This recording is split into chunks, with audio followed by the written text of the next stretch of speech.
I'm pretty sure it will be jellyfish. Not global warming or ecological oil disaster or mutated virus or brain-sucking zombies that'll do us in. Jellyfish. Turns out there's a species that may be immortal. Zombies be damned, these spineless blobs, not much bigger than the width of a skate blade, don't even have to go through becoming all ugly and rotty before they get to live some more. After adulthood, after they send their jelly eggs and jelly sperm out into the ocean, when regular jellyfish would die, their cells change back to young cells, pre-sexual. Scientists don't know how many times. They get to grow up all over again. I'm a way bigger jellyfish, 4 feet at the widest point of my costume, a foam body that rests on my shoulders and towers over my head.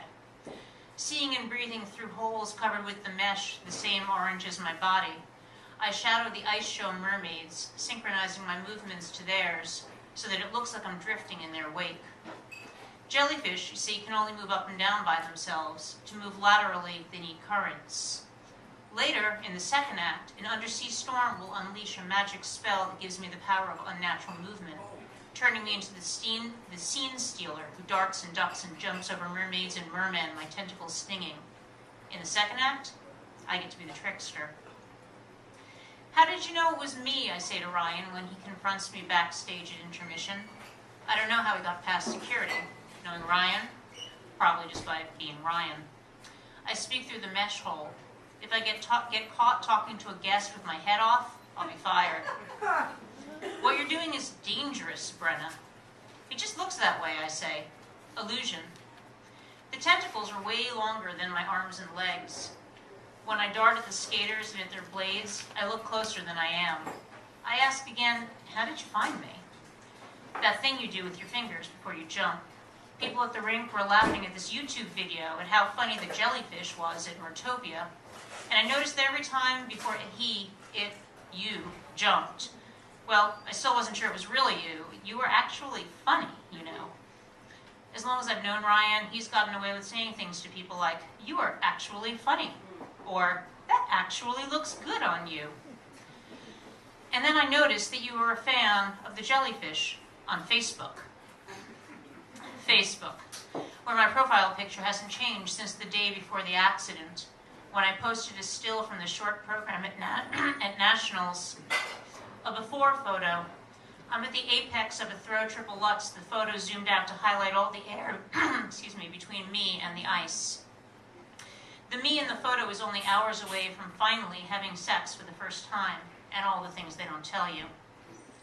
That me, she's heard about not being able to control your body, or accidentally saying things like, be my love cactus, baby, but not about your brain making random connections between the word for one thing and the picture for another, or seeing yourself as a falling leaf, or having the skin beneath your eyelids look magenta. Afterward, she will want to ask Ryan if this is normal, but won't. She'll imagine there'll be other times to bring it up, times when they're more comfortable, closer. Even if you don't follow figure skating, you probably saw on the news what happened to the long program 2 days later. I don't remember it, which is what the brain does to protect you from reliving shit you don't want to live through. But I've watched it 2 or 3 or 100 times on the Skate Network. Ryan and I doing side-by-side camels, spinning in unison, close, close, close, because close gets you points. And then our unison breaking down, and the looks on our faces as we worry about synchronicity, about trying to place in our first ever nationals, and not about 100 stitches and plastic surgery and a scar from nose to ear. In that moment, before his skate blade slices through my cheek, we're only trying to move together. That's the point of pair skating, 2 moving as 1. In the next moment, I'm lying on the ice like one of those stuffed animals people throw from the stands at the end of a performance. The camera's cut away from my face and onto Ryan looking at mine. You don't want to degrade yourself like this, he says now. In the kiss and cry after performances, he was always the one who spoke for us, the one the camera loved.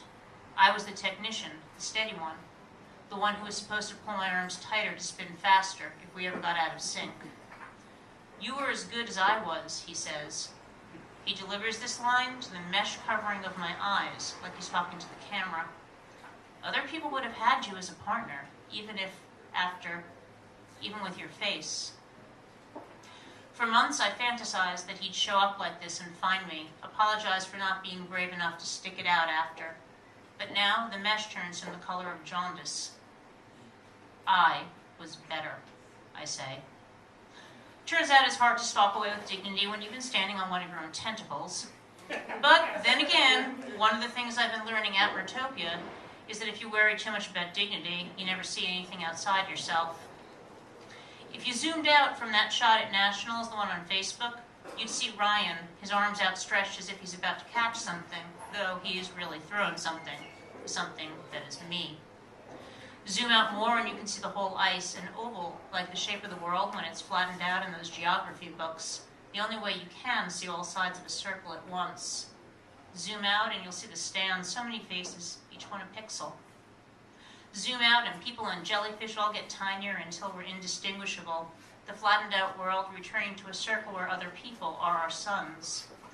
From there in space, today could just as well be yesterday, or a year ago, or a future 20 years from now, when we're overrun by zombie jellyfish. I could be unscarred, I could be whole, and maybe I was. Am. Thank you.